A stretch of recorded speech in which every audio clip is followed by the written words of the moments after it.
నాటి దినాల్లో మనం చూస్తే దేవుని సేవకులతో సహవాసం చేయడం చాలా తక్కువైపోయింది. పరిశుద్ధ గ్రంథంలో మనం భక్తులు కొంతమందిని చూస్తే వారికి ఉన్న అవసరతలను బట్టి, వారికి ఉన్న అక్కర్లను బట్టి, వారికి ఉన్నటువంటి ప్రతి అవసరతలను బట్టి దేవుని సేవకులతో చక్కగా వారు కలుసుకొని దేవుని సన్నిధిలో కలము గడుపుతూ దేవుని ప్రార్థనలో సమయమిస్తూ వారి జీవితకాలం అంతా అలాగూ కొనసాగిస్తూ తమ ఇంటికి తీసుకుని వెళ్ళే వాళ్ళు చాలామంది సేవకుల్ని ఆహ్వానించి వారి ఇంటికి ఆహ్వానించుకొని మేళ్లు పొందేవారు. ప్రియులారా, గత 25 సంవత్సరాల క్రితం కూడా మనం గమనించింది ఏమిటంటే, ఆనాటి దినాల్లో ప్రియులారా దేవుని సేవకులు ఎత్తుక్కుంటూ వెళ్ళేవాళ్ళం. విశ్వాసులమైన మేము అనేక మంది 25 సంవత్సరాల క్రితం భక్తి ఎలా ఉండేది అని మనం ఆలోచిస్తే సేవకులు ఎత్తుక్కుంటూ వెళ్ళేవాళ్ళం. ఏ ప్రతి చిన్న అవసరమైనా, ఏ చిన్న అక్కరున్నా సేవకుల దగ్గరకు వెళ్ళి వారితో కలిసి వారితో మాట్లాడి విషయాన్ని తెలియచేసి వారి చేత ప్రార్థన చేయించుకొని అవసరమైతే గృహానికి వాళ్ళని ఆహ్వానించి వాళ్ళ చేత ప్రార్థనలు చేయించినప్పుడు దేవుని అభిషేకం, దేవుని కృప ఆ కుటుంబంపై ఉండేది. ఒకప్పుడు మేము కూడా విశ్వాసులుగా ఉన్నప్పటి స్థితిలో చూస్తే ఆనాడు అలాంటి భక్తి విధానము, అలాంటి క్రమము, క్రమశిక్షణ ఉంది కనుకనే ఈనాడు మమ్మల్ని దేవుడి స్థితిలో ఉంచాడని మేము నమ్ముతున్నాం. దేవుని స్తోత్రం చెబుదాం. ఇక ముందు జరిగే కాలంలో దయచేసి ఈ విషయాలు తెలుసుకోవటం పరిశుద్ధ గ్రంథములో చాలా ప్రాముఖ్యమండి. దేవుని సేవకులను విశ్వాసులు తమ ఇళ్లకు, గృహాలకు ఎందుకు వారిని ఆహ్వానిస్తారు? ఆహ్వానిస్తే వాళ్ళు కలిగిన మేళ్ళు ఏమిటి, వారు చూసినటువంటి కార్యాలు ఏమిటి, వారు పొందినటువంటి అద్భుతాలు ఏమిటో ఈ రాత్రి కొన్ని చూద్దాం. మనం పరిశుద్ధ గ్రంథముల నుండి ప్రియమైనటువంటి దేవుని సంగమా, మనం ఆలోచించి చూస్తే ఒక వ్యక్తిని అన్యుడై ఉన్నాడు. అన్యుడు, అతడు దేవుడు తెలియదు, ప్రార్థన తెలియదు, ప్రభుని ఎరగలేదు. కానీ అతడు ఒక మంచి ఉద్యోగంలో ఉన్నాడు, మంచి ఉద్యోగంలో ఉన్నాడు. అతడు ఒక పెద్ద చెరసాలకే నాయకుడిగా ఉన్నాడు. ప్రియులారా, చెరసాలకే నాయకుడిగా ఉన్నటువంటి ఆయన ఒకనొక దినమున పౌలు శీలను బంధించి ఆ చెరసాల్లో వేశారు.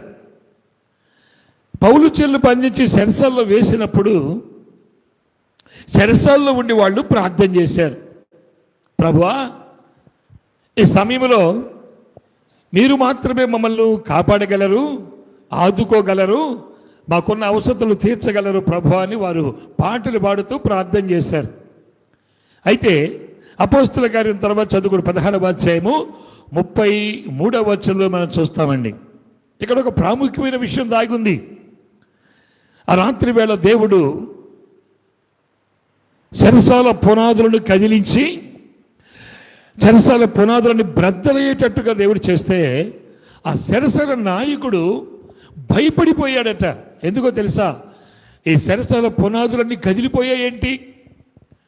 ఈ పౌలు శీల పాట పాడినంత మాత్రాన, ప్రార్థన చేసినంత మాత్రాన ఏంటి ఇలా కదిలిపోయాయి అంటే, దేవుని యొక్క సేవకులకి ఇంత శక్తి ఉందా? దేవుని సేవకులకి ఇంత బలం ఉందా? దేవుడు తన సేవకులకు ఇంత గొప్ప ఆధిక్యతనిచ్చాడా, ఇంత అభిషేకాన్ని ఇచ్చాడా అని ఆ చెరసాల నాయకుడు ఆశ్చర్యపోతా ఉన్నాడు. అది అనుకున్నాడు. అయితే అందరూ ఖైదీలు వెళ్ళిపోయారు కదా, ఇక రేపు ఉదయకాలంలో రాజుగారు వస్తే అయ్యో నన్ను ఏం చేస్తాడేమో అని భయపడి తన కత్తితో తను పొడుచుకొని చావడానికి ప్రయత్నించాడు. అయితే ప్రియులారా, ఒక విషయాన్ని గమనించాలి. రివిటి తగ్గి ఒక విషయాన్ని మనం ఇక్కడ గమనించాలి. అదేమిటంటే, పౌలు శీల వెంటనే కేకేశారు, అయ్యా నాయకుడు గారు ఆగండి, మేమెవరు పారిపోలేదు, ఎవరు వెళ్ళిపోలేదు, ఇక్కడే ఉన్నారు, మీరేం భయపడకండి, మిమ్మల్ని మీరు హాని చేసుకోకండి అని హెచ్చరించారు.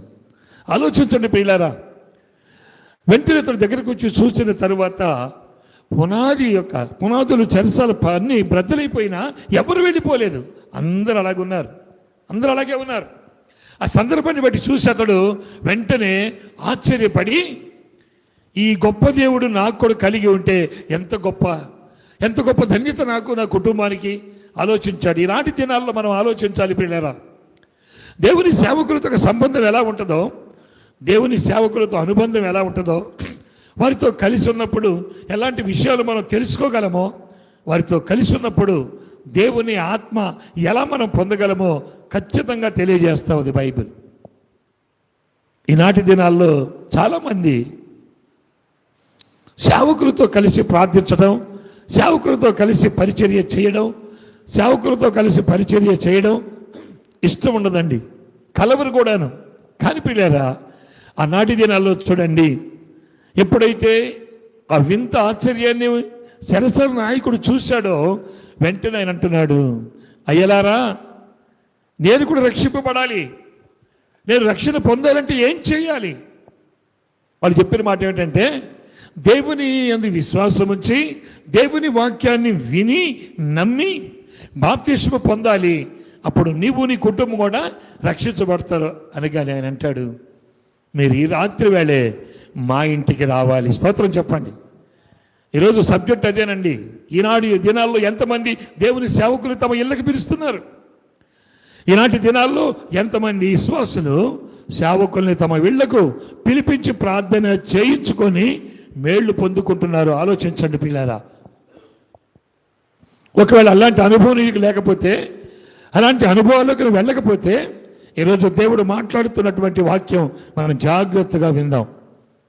ఈ లైవ్ ద్వారా చూస్తున్న అనేక మంది కూడా ఎంతకాలం ఇంట్లో ఒకవేళ దేవుని సేవకులు రాలేదో, ప్రార్థన చేయలేదో, కుటుంబ ప్రార్థనలు జరగలేదో, లేకపోతే దేవుణ్ణి స్తుతించి ఆరాధించలేదో, ఈరోజు ఖచ్చితంగా నువ్వు ప్రశ్నించుకోవాలి.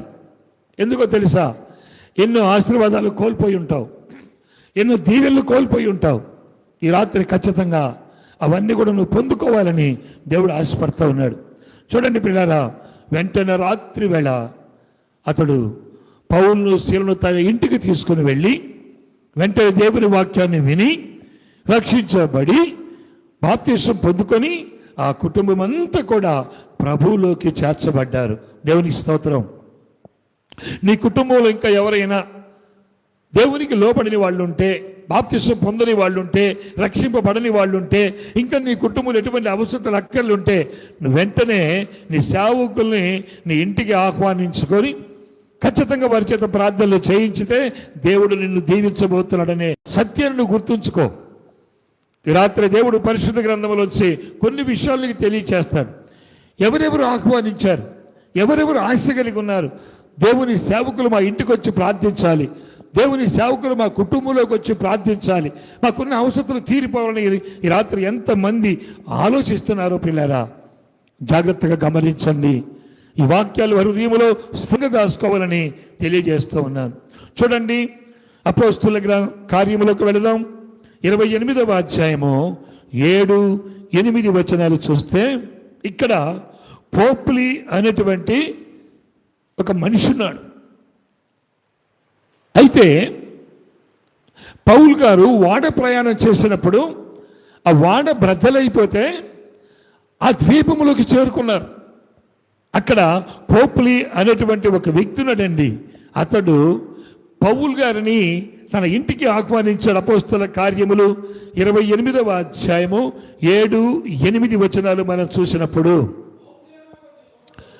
పోప్లి అను ఒకడు, చూడండి, ఆ ద్వీపము ఎక్కడికైతే పౌలు చేర్చబడ్డాడో ఆ ద్వీపములో అతడు చాలా ముఖ్యుడు. అతనికి జాగ్రత్తగా వినండి, ఈ పోపులి తండ్రి చాలా గొప్పవాడు. అక్కడ ఉన్నటువంటి ఆ ద్వీపానికి అంతటికి వారే నాయకులు. ఆ తండ్రి గత కొన్ని దినాలుగా జ్వరపీడితులై ఉన్నాడు, జ్వరంతో బాధపడుతూ ఉన్నాడు. అరణ్య మార్గంలో వారు ఉన్నప్పటికీ ఎన్నో విధాలుగా ఎన్నో మందులు వైద్యులు వాడినప్పటికీ కూడా తగ్గలేనటువంటి ఆ వ్యాధి పోపులి ఆలోచించాడంట. ఒక మాట అన్నాడు పోపులి ఈ భక్తుణ్ణి మా ఇంటిలోనికి తీసుకొని వెళితే దేవుడు నాకేదైనా మేలు చెయ్యొచ్చు అనుకున్నాడు. దేవుని స్తోత్రం చెబుదాం. అతనికి ఎందుకు వచ్చిందో ఆలోచన. వెంటనే అన్నాడు, పౌలు గారు దయచేసి మా ఇంటికి రండి, మా ఇంట్లో ఒక 3 దినాలు మీరుండి ప్రార్థన చేయండి, చాలు, దేవుడు కార్యం చేత నమ్మకం నాకు ఉందన్నాడు. ఆలోచించండి పిల్లారా, ఈ దినాల్లో అలాంటి ఆశ, అలాంటి ఆసక్తి ఈనాటి దినాల్లో చాలామందికి లేదండి. సంవత్సరాలు గతించిపోయిన వారి ఇళ్లలో కుటుంబ ప్రార్థనలు జరగవు. సేవకులు వారి ఇళ్లలోకి ఆహ్వానించే స్థితి లేదు. ఖచ్చితంగా వాళ్ళ ప్రార్థనలు పొందేటువంటి విధానం లేదు ప్రియులారా. కారణం ఏమిటంటే దేవుని వాక్యముల విలువ చాలామందికి తెలియడం లేదు. అయితే అక్కడ జరిగిన విచిత్రం ఏంటంటే ఆ తండ్రికి ప్రార్థన చేయించాడు. పోపులి పౌలు చేత తన తండ్రికి ప్రార్థన చేయించినప్పుడు, ఇప్పుడు చదవండి ఆ మాట ఎక్కడికి పడుతుంది. అప్పుడు ఆ పోపులి అనబడినటువంటి వ్యక్తి యొక్క తండ్రి, జ్వరముతో పీడించబడుతున్న వ్యక్తి,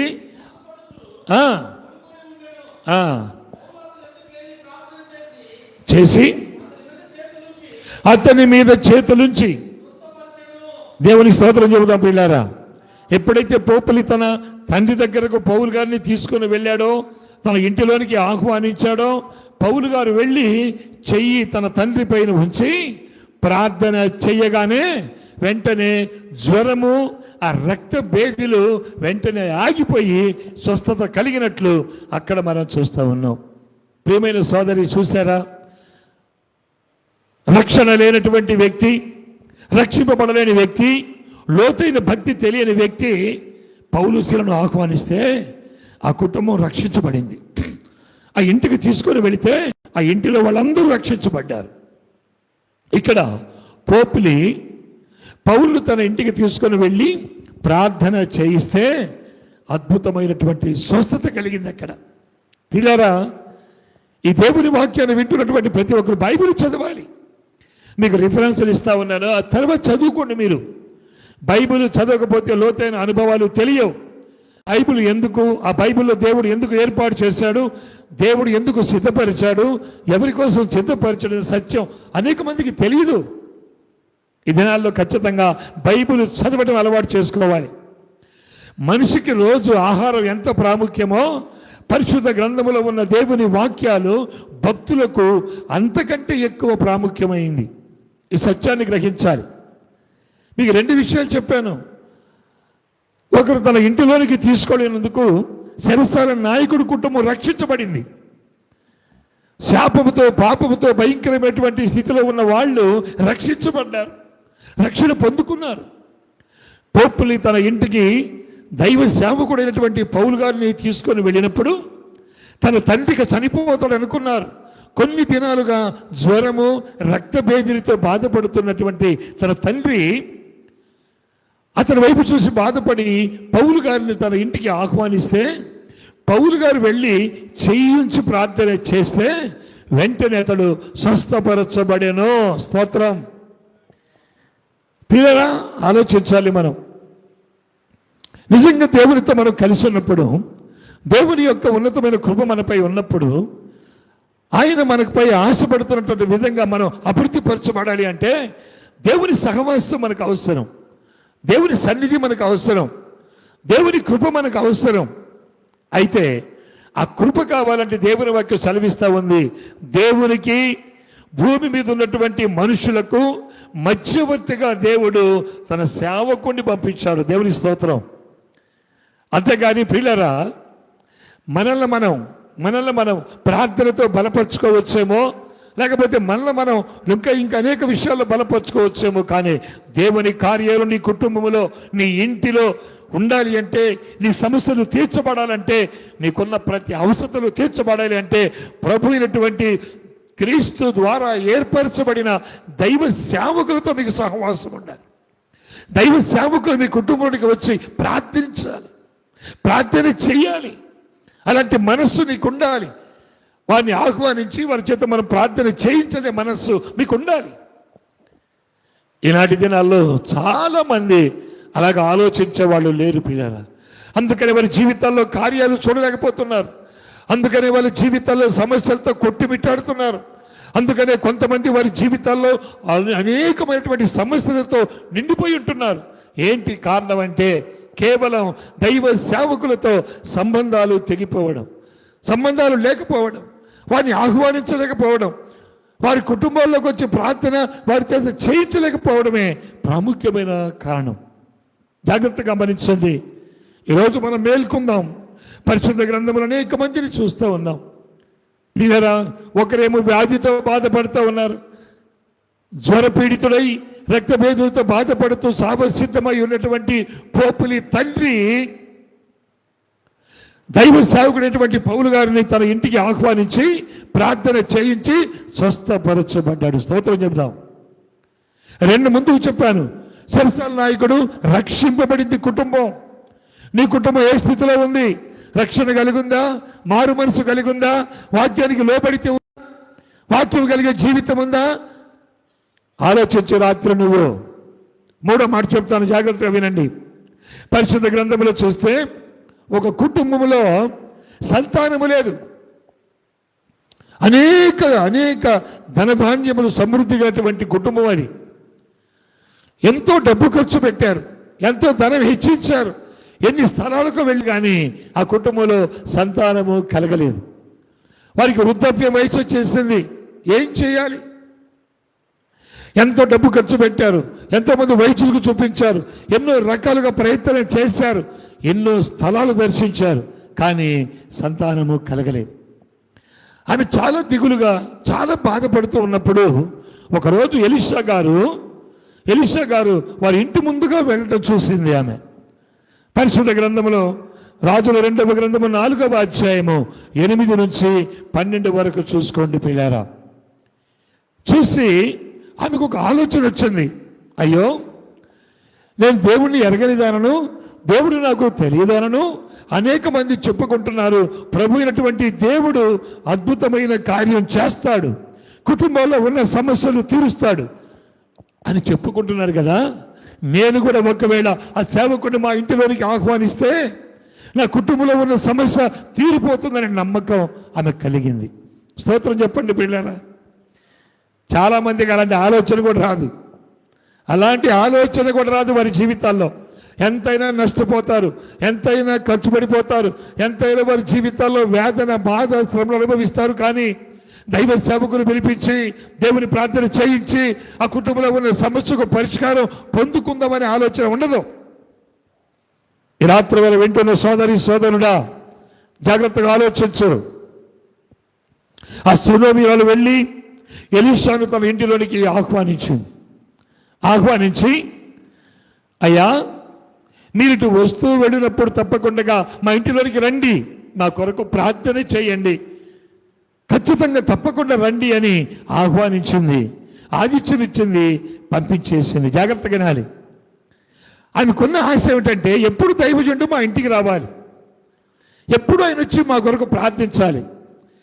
మాకు ఆస్తి ఉంది, అంతస్తు ఉంది, ధనం ఉంది, సిరి సంపదలు ఉన్నాయి, పేరు ప్రఖ్యాతులు అన్నీ ఉన్నాయి, కానీ సంతానము లేదు.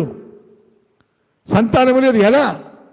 ఈ విధము చేత అయినా సరే దైవ సేవకుడిని మా ఇంటిలోనికి ఆహ్వానించి ప్రార్థన చేయిస్తే, ఖచ్చితంగా వారు ప్రార్థన చేస్తే నా కుటుంబంలో ఉన్న కొరత, సంతానపు కొరత ఖచ్చితంగా దేవుడు తీరుస్తాడు. స్తోత్రం. లోపలికి పిలిపించింది. ఆయన వచ్చాడు, ప్రార్థన చేసి వెళ్ళిపోయాడు. ఈ లోపల భర్త గారితో మాట్లాడింది. అయ్యా, ఎప్పుడో ఒకసారి ఆయన వచ్చి ప్రార్థన చేయడం కాదు, ఎప్పుడు మన ఇంటిలో ప్రార్థన జరగాలి. స్తోత్రం. ఎప్పుడు సేవకుడు వస్తూ పోతూ ఉండాలి. ఖచ్చితంగా మనం మన ఇంటి పైన ఒక గది నిర్మించి, అక్కడ ఒక బల్ల వేయించి, ఒక మంచం వేయించి, ఒక పీట ఉంచి, అక్కడ ఒక దీపస్తంభాన్ని పెడదాం. ఆయన వచ్చినప్పుడల్లా ఇక్కడే ఉండి మన కొరకు, మన కుటుంబం కొరకు ప్రార్థన చేస్తారు. ఆయన ప్రార్థన చేస్తే మన కుటుంబంలో ఉన్న మన అవసరాలన్నీ తీరిపోతాయి అని భార్య చెప్పినప్పుడు ఆయన వెంటనే ఆలోచించి, సరేనమ్మా, అలాగే పిలిపిద్దాం, అలాగే ఆయన కోసం ఏర్పాటు చేద్దాం, ఆయన ప్రార్థించేలాగా చేద్దాం అని వెంటనే వారిద్దరూ మాట్లాడుకొని ఎలీషా గారు వచ్చినప్పుడు ఆయన ఇక్కడే ఉండవలసిందిగా కోరి అక్కడే ప్రార్థించండి. వారి కుటుంబం కొరకు వాళ్ళు అక్కడ ఉండి ప్రార్థన చేస్తే ఆ కుటుంబంలో మళ్ళీ సంవత్సరానికల్లా కుమారుడు ఆ కుటుంబంలో ఇచ్చాడు. దేవుడు స్తోత్రం చెప్పండి. సమస్యలు తీరిపోతాయి. కొంతమంది అంటారు, ఎందుకు మా ఇంట్లో కూర్చోనో మా చెట్టు కింద కూర్చోనో ఎక్కడో మనసులో మేము ప్రార్థన చేస్తున్నాంగా, నువ్వు చేస్తే చెయ్యొచ్చేమో, దేవుడు వింటాడు, కాదని కాదు, కానీ ఖచ్చితంగా ఏర్పాటు చేయబడిన దైవ సేవకులు అవసరం. ఉట్టిట్టోళ్ళు కాదు, ఇళ్ళమ్మడి తిరిగేవాళ్ళు, సంఘాలు చెడగొట్టేవాళ్ళు, మనసుల్ని పాడు చేసేవాళ్ళు, భక్తి కూల్చేవాళ్ళు కాదు. దేవుడు ఏర్పాటు చేసుకున్న సేవకుల్ని ఇంటికి రావాలి. స్తోత్రం చెప్ప. సేవకుల ఇంటికి వచ్చినప్పుడే ఖచ్చితంగా నువ్వు దీవించబడతావు. సేవకుల ఇంట్లో అడుగు పెట్టినప్పుడు, వారు ప్రార్థన చేసినప్పుడు నువ్వు దీవించబడతావు. ఆలోచించండి పిల్లారా. ఈరోజు దేవుడిదే మాట్లాడుతున్నాడు. ఎవరెవరి చేతను పిలిపించుకొని ఎవరెవరి చేతను దేవుడు ఏర్పాటు చేయని వాళ్ళు, దేవునికి హేయులైన వారు, దేవునికి నెట్టివేయబడిన వారు, అలాంటి వాళ్ళందరినీ చేర్చుకుంటావు. కానీ నువ్వు దేవుని సేవకుల్ని ఖచ్చితంగా వారి చేత ప్రార్థన చేయించుకునే ఆలోచన నీకుందా? ఈ రాత్రి నువ్వు ఆలోచించాలి.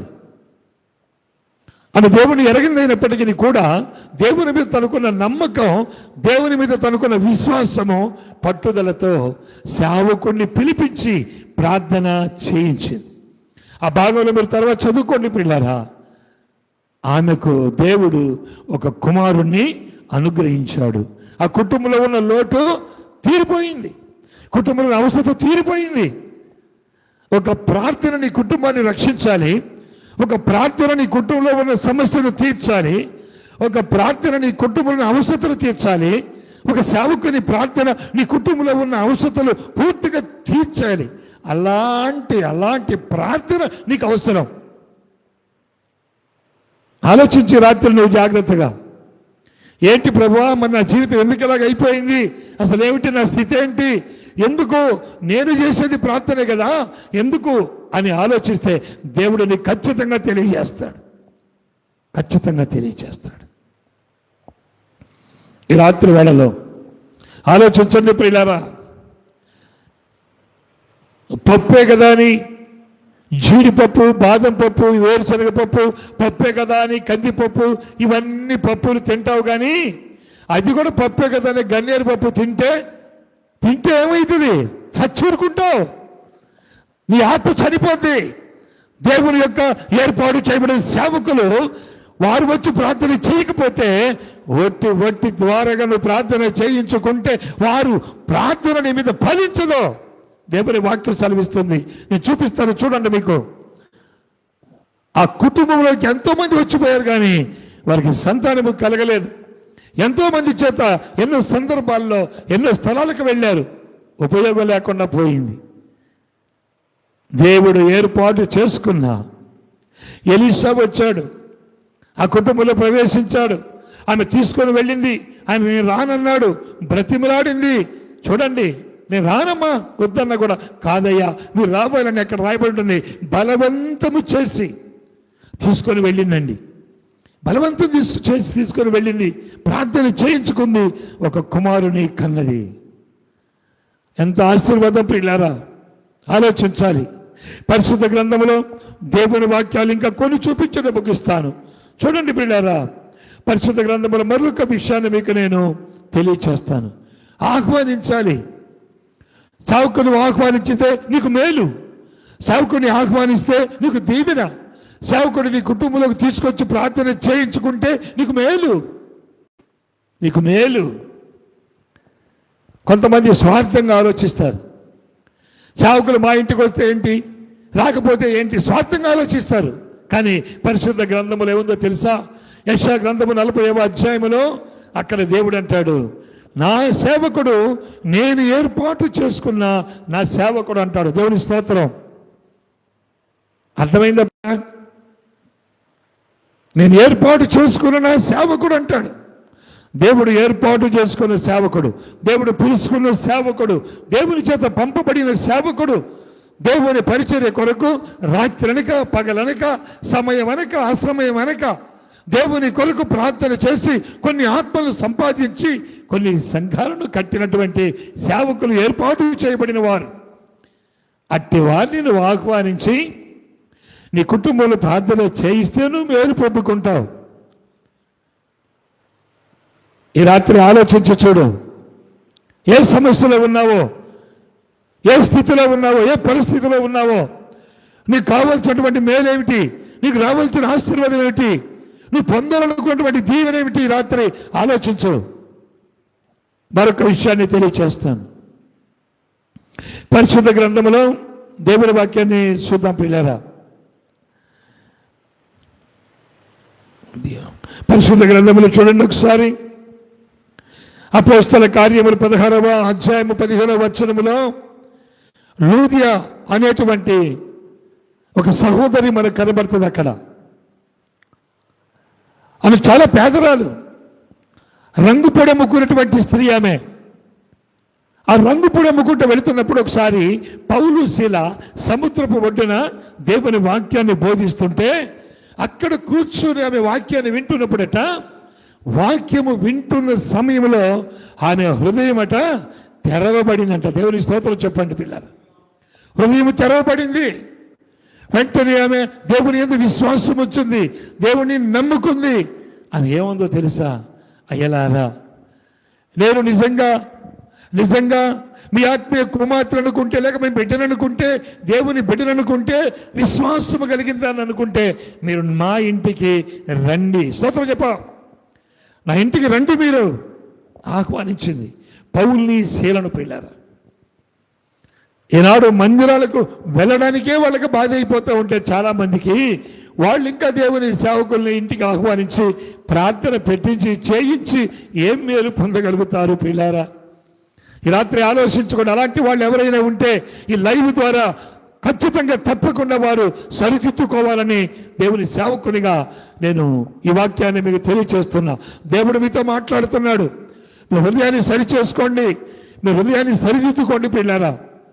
ఆమెను తీసుకొని వెళ్ళిన తర్వాత ఆమె అంటుంది, అయ్యా మీరు మా ఇంట్లో ఉండండి, మా ఇంట్లోనే ఉండండి, మీరు ప్రార్థన చేయండి.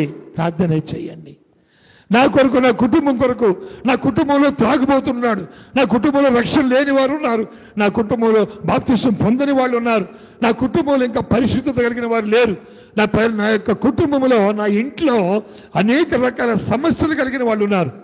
మీరు ప్రార్థన చేయండి, నా కుటుంబంతో రక్షించబడాలి, వాళ్ళందరూ దేవునికి లోపడాలి అని చెప్పినప్పుడు వెంటనే పౌలు శీల ఆ ఇంట్లో ఉండి ప్రార్థన చేసినప్పుడు ఆ కుటుంబం అంతా, అక్కడ వ్రాయబడిన మాట ఏమిటో తెలుసా?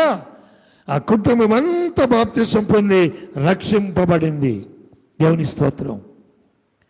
ఆలోచించి రాత్రి ప్రియమైన సోదరుడా, సోదరి, ఎంతకాలం ఇంకా నీవు ఏదో నామక భక్తి కలిగి ఉంటావు, నామకార్థంగా భక్తి చేస్తావు, ఏదో ప్రార్థన చేస్తున్నాను, ప్రభు దగ్గరికి వెళ్తున్నాను అనుకుంటూ నిజమైనటువంటి స్వచ్ఛమైన భక్తి చేయక నీ జీవితాన్ని అలాగే కొనసాగిస్తున్నావేమో. జాగ్రత్త. ఏదో ఒక రోజున దేవుని ముందు నువ్వు నిలబడాలి, దేవుని ముందు నిలబడాలి, లెక్క చెప్పాల్సి ఉంటుంది. కనుక నువ్వు వెంటనే ఈ రాత్రికే, అయ్యో నేను దేవుని యొక్క సన్నిధి కోల్పోయాను, దేవుని సేవకుల ప్రార్థన కోల్పోయాను, దేవుని సహవాసం, దేవుని సేవకుల సహవాసం కోల్పోయాను, ఇకనైనా నేను మేలుకోవాలని, తెలుసుకోవాలని రాత్రి దేవుడు మాట్లాడుతున్నాడు. పరిశుద్ధ గ్రంథములో చెప్పబడిన రీతిగా దేవుని వాక్యాలు మనం పరిశీలిస్తే ఇలాగనే ఎంతోమంది పిల్లలు, ఎంతోమంది వారి కుటుంబంలోకి దేవుని సేవకుల్ని ఆహ్వానించుకొని అద్భుతమైన మేళ్ళు, అద్భుతమైన ఆశీర్వాదాలు పొందారు.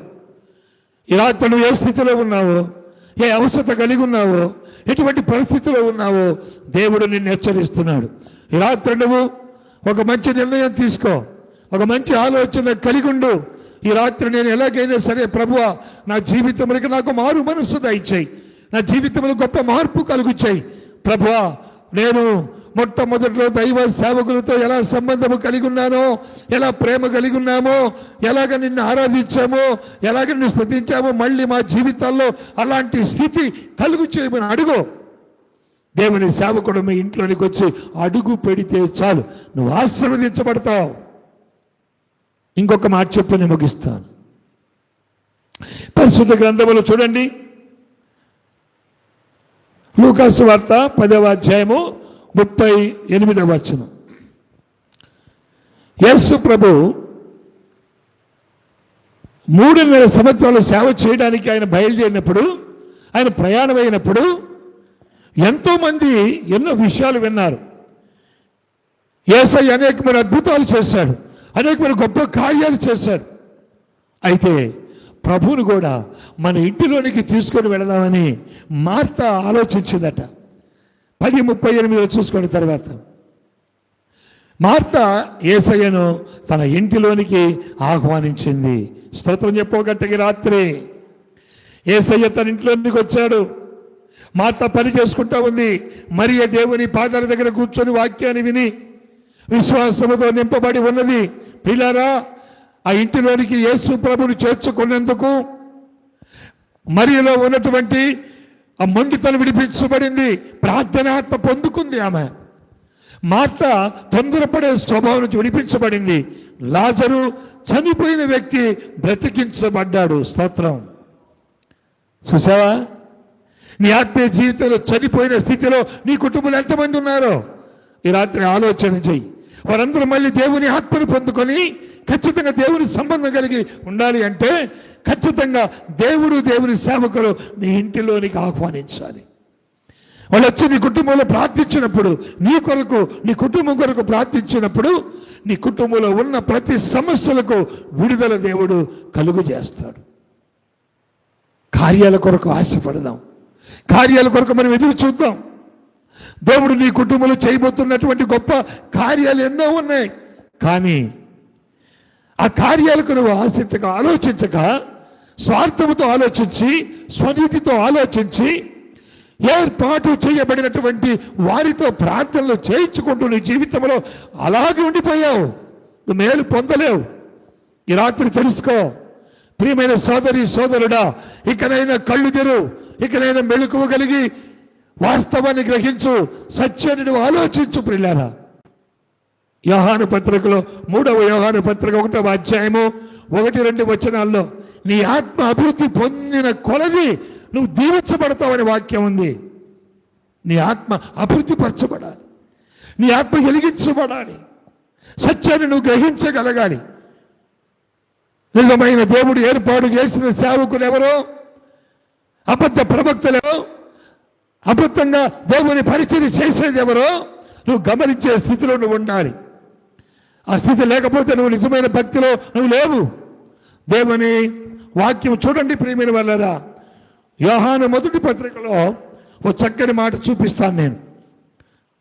యోహాను మొదటి పత్రిక దేవుని వాక్యం చూద్దాం ప్రియులారా. 4వ అధ్యాయము 6వ వచనం. మనము దేవుని సంబంధులము, దేవుని ఎరిగిన వాడు మాట వినును, దేవుని సంబంధి కానివాడు మన మాట వినడు. విన్నారండి? వింటున్నారా? చాలా జాగ్రత్తగా వినాలి రాత్రి వేళలో. మనము దేవుని సంబంధులము. ఎవరు మనం దేవుని సంబంధులం. అయితే దేవుని ఎరిగిన వాడు మన మాట వింటాడు. దేవుడు ఏర్పాటు చేసుకుని సేవకుల మాట వింటాడు. దేవుని సంబంధి ఎవరైతే ఉన్నారో వాళ్ళు దేవుని సేవకుని మాట వింటారు. ఏర్పాటు చేయబడిన సంఘము, ఏర్పాటు చేయబడినటువంటి సేవకుడు అక్కడే నువ్వు అభివృద్ధి పరచబడే అవకాశం ఉంది. నెక్స్ట్, దేవుని సంబంధి కానివాడు మన మాట వినడు. చూసావండి, దేవుని సంబంధము కానివాడు దేవుడు ఏర్పాటు చేసుకుని సేవకుని మాట వినడు. అబద్ధపు బోధకులు, అబద్ధపు మాటలు, అబద్ధపు ప్రవక్తలు, అబద్ధపు మోసము చేసే వారి మాట వింటారే తప్ప ఖచ్చితంగా దేవుడు ఏర్పాటు చేసుకుని సేవకుని మాట వినరు. ఇది మనం చెప్పే మాట కాదు. భక్తులైన యోహాను పరిశుద్ధ గ్రంథములో రిఫరెన్స్ ఇస్తారని చదువుకోండి మీరు. అక్కడ మరొక మాట ఏమంటాడో చూడండి. ఇందువలన మనము సత్య స్వరూపమైన ఆత్మ ఏదో, సత్య స్వరూపి అయిన ఆత్మ, దేవుని ఆత్మ ఏదో, దేవుని శక్తి ఏదో, దేవుని నడిపింపు ఏదో, దేవుడు ఏర్పాటు చేసింది ఏదో, దేవుడు ఎన్నుకున్నది ఏదో చూడండి ఖచ్చితంగా మనమంట తెలుసుకోగలుగుతాము. ఎంత స్వచ్ఛంగా ఉందో చూడండి పిల్లల. ఇందువలన మనము సత్య స్వరూపమైన ఆత్మ ఏదో, భ్రమపరిచే ఆత్మ ఏదో తెలుసుకొనుచున్నాం. అది కూడా తెలియకపోతే నువ్వేం భక్తుడు అయ్యా? అమ్మా, నువ్వేం భక్తురాలివి?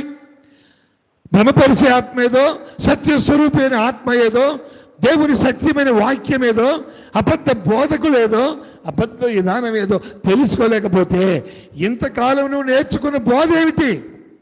ఇంతకాలం నువ్వు విన్న వాక్యం ఏమిటి? ఇంతకాలం నువ్వు నడిచిన సత్యం ఏది? ఆలోచించి రాత్రి కాలంలో దేవుడు నీతో మాట్లాడుతున్నాడు. బ్రహ్మపరిచే ఆత్మ పని చేస్తూ ఉంది, దేవుని ఆత్మ పని చేస్తూ ఉంది, మోసపరిచే ఆత్మ పని చేస్తూ ఉంది, దుష్ట ఆత్మ పని చేస్తూ ఉంది. జాగ్రత్త. నువ్వు ఏ ఆత్మ కలిగి ఉన్నావు? ఏ ఆత్మ కలిగిన వారి మాట వింటున్నావు? ఏ ఆత్మ కలిగిన వారి చేత నువ్వు ప్రార్థన చేయించుకుంటున్నావు, నీటిలోకి ఆహ్వానిస్తున్నావు? ఇదే ఈ రాత్రి దేవుడు మాట్లాడుతున్నాడు. ఎలీషా దేవుని ఆత్మ కలిగిన వాడు, పౌలు శీల దేవుని ఆత్మ కలిగిన వారు, యేసు క్రీస్తు ప్రభు తండ్రి చేత పంపించబడినటువంటి లోక రక్షకుడు. వీళ్ళందరినీ ఇంట్లోనికి ఆహ్వానించి వాళ్ళు ప్రార్థన చేయించుకొని గొప్ప మేళ్ళు ఆశీర్వాదాలు పొందారు. నీ కుటుంబంలో మేలు పొందాలా? నీ కుటుంబంలో సమస్యలు తీరిపోవాలా? నీ కుటుంబంలో ఉన్నటువంటి భయంకరమైనటువంటి సమస్యలకు పరిష్కారం కావాలంటే ఈరోజే నువ్వు ఒక మంచి నిర్ణయం తీసుకో. ఈరోజు ఈ రాత్రి కాలంలోనే ఖచ్చితంగా నువ్వు ఒక మంచి నిర్ణయం తీసుకో. ప్రభువా, నాకు మొట్టమొదటిగా సత్య స్వరూపమైనటువంటి దేవుని ఆత్మ ఏదో, భ్రమపరిచే ఆత్మ ఏదో అయ్యా నాకు తెలియచేయి. ఇక నుంచి నేను భ్రమలో బ్రతకకుండా వాస్తవమైన సత్యమైన వాక్యములోనే నేను బ్రతకడానికి, జీవించడానికి నాకు నేర్పించు ప్రభువా, నన్ను అలాగే సిద్ధపరచమని కొద్ది సమయం మనం ప్రార్థన చేద్దాం. కృపా కనికరం కలిగిన తండ్రి, పరిశుద్ధుడైన దేవానికి స్తోత్రమయ్యా. ఇంతవరకు అనేకమైన విషయాలు మీరు మాతో మాట్లాడారు ప్రభువా. నిజంగా ఈ దినాల్లో ప్రభువా, సత్య స్వరూపమైనటువంటి మీ ఆత్మ ఏదో, లోకములో భ్రమపరిచే ఆత్మ ఏదో, దుష్ట దురాత్మ ఏదో ప్రభువా తెలుసుకోలేని అనేక మంది ప్రజలు ఉన్నారు. ఒకసారి మీరు జ్ఞాపకం చేసుకో తండ్రి. ఈ రాత్రి మీరు మాట్లాడినందుకు నీకు స్తోత్రం. ప్రతి భక్తులు వివేచన కలిగి ఉండాలి, ప్రతి భక్తులు ఆలోచన కలిగి ఉండాలి. నేను చేసేటువంటి వాస్తవమైన, నేను చదివిన వాక్యం ఇదేనా, నేను నడిచే మార్గం ఇదేనా, నా జీవితం ఇలాగే ఉండాలా అని ప్రశ్నించుకొని సత్య స్వరూపమైనటువంటి మీ ఆత్మను పొందుకునేవారిగా, మీ ఆత్మ కొరకు ఎదురు చూసేవారిగా కార్యం చేయి. అట్టి బిడ్డలుగా ప్రతి ఒక్కరిని మీరు సిద్ధపరచండి. ఈ లైవ్ ద్వారా చూస్తూ వింటున్నటువంటి నీ బిడ్డలను మీరు దర్శించండి. మైకేంద్ర ద్వారా వింటున్న బిడ్డలను మీరు దర్శించండి. సంఘంలో ఉన్న బిడ్డలను మీరు దర్శించండి. ప్రతి ఒక్కరిని మీరు దర్శించి రాత్రి మీరు మాట్లాడి ఉన్నతమైన నీ పరిశుద్ధాత్మతో నింపి మీరే మహిమ, ఘనత, ప్రభావాలు మీరు పొందుకోమని యేసయ్య పరిశుద్ధ నామములో ప్రార్థించి అడిగి వేడుకుంటున్నారు పరమ తండ్రి. ఆమేన్.